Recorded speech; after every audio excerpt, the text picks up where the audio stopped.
Are you better than everyone else? Are you infallible? Have you never made a mistake or error? Have you transcended humanity and become a god? I'd argue you probably haven't. Humans aren't very perfect, after all, far from it. And I've found that's it's pretty obvious to most people around. But despite how easy of a conclusion or consensus you can draw from this, most people don't think anyone's a true god here. See many young men thinking that they are the shit, that they are without flaw, and that they don't make mistakes, and they can do everything on their own. There's a pretty clear-cut issue with that approach to life, however. And that's the fact that life's just more tolerable with others to assist you. Mutual gain, it's very powerful. It's a very powerful force. It's what allowed humans to evolve for so long, to continue down that path. I've said it before in other videos, and I'll say it again. Individually, if you look at humans, when compared to the environments we've originated, we are weak, prone to injury, and beyond unsuited to go against what we've evolved to fight. It's like, you wouldn't want to fucking fight an ape. You'd eat shit. So, how did we compete? How did we manage to live so long against things that are so much stronger and faster than us? How, in the massive span of this stretch of time, the universe, did the human genome live another day? How did one of the pound-for-pound weakest species of mammal, humans, become the most dominant force on the planet? I'll say it now. They didn't do it alone. To start with, they brought their fellows in their tribes, because humans used to live in very tribal societies. They brought their fellows in these tribes, and they fucked shit up with them. That was the only feasible way for humans to have accomplished as many physical feats as they have with the help of others. Back then, you couldn't just solo Minecraft PvP 1v1 a mammoth, which was around back then, because you'd get fucked, and rightfully so. And after a couple attempts of people getting absolutely fucked up by mammoths, I think they realized that maybe it's a better idea to gang up on it and see how they do. And, funny enough, it worked for somewhere in the ballpark of 300 to 10,000 years. And here we are today, watching YouTube videos and doing whatever. It all started with them just ganging up on some random-ass mammals.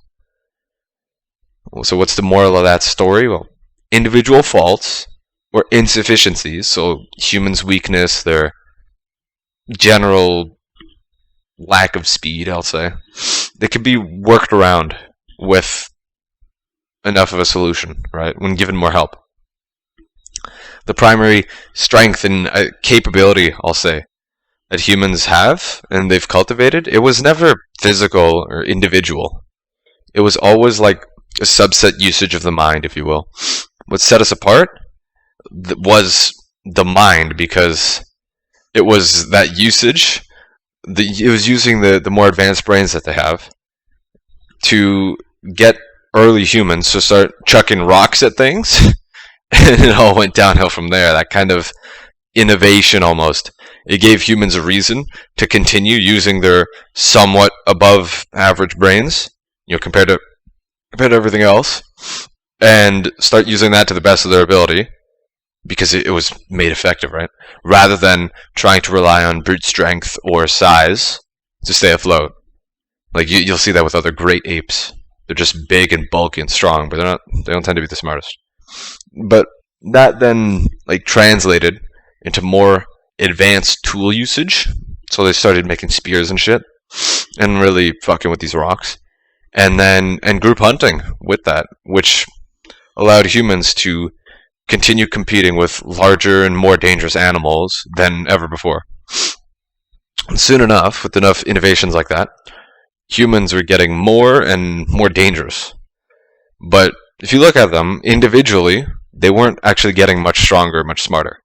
But it was the collective growth that allowed the individual to prosper, because now the individual could probably eat more. The leather it can have for its clothing, whatever, is probably a little better because it's getting it from a bigger animal. That that should like clear up why working with a group is more beneficial in that physical sense. So you could ask, what of the people who think that they're the shit, who are like your perfect, untouchable beings, right? Well, you tell me. Refusing to cooperate with others and work with them to solve a problem only seems to actually just make things harder. With the only benefit or like potential positive, it's like it's being the inflation of one's ego to be able to say, look at me, look at how capable I am in doing that alone, right? When the friction to do so was so much higher. Like they just made it harder for themselves for an ego boost that isn't really worth much.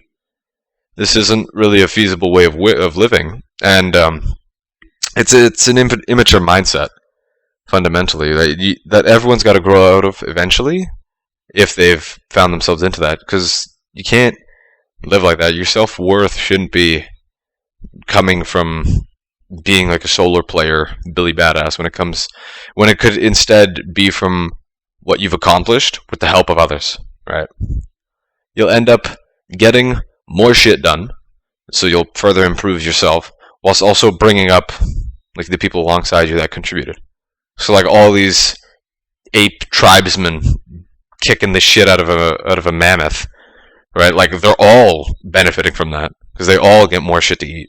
They all can bring more food back to the place. They can use the tusks for whatever.